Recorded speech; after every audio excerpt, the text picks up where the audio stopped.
அரிமாவின் அற்புதம் எங்கள் ஐயா ரத்தின நடராஜன். நூற்றாண்டு காணும் பிறந்த நாள் விழா, 95 மரக்கன்றுகள் நட்டு, திருப்பத்தூர் காஞ்சி சங்கங்கள் இணைந்து, புவனேஸ்வரி அம்மாவின் அன்பு வரவேற்பில் அரிமா தங்கங்களின் பாசத்தில் நெகிழ்ந்தோம்.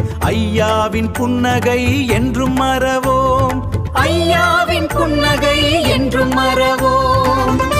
அரிமாவின் அற்புதம் எங்கள் ஐயா ரத்தின நடராஜன். நூற்றாண்டு காணும் பிறந்த நாள் விழா, 95 மரக்கன்றுகள் நட்டு, திருப்பத்தூர் காஞ்சி சங்கங்கள் இணைந்து, புவனேஸ்வரி அம்மாவின் அன்பு வரவேற்பில் அரிமா தங்கங்களின் பாசத்தில் நெகிழ்ந்தோம். ஐயாவின் புன்னகை என்றும் மறவோம், ஐயாவின் புன்னகை என்றும் மறவோம்.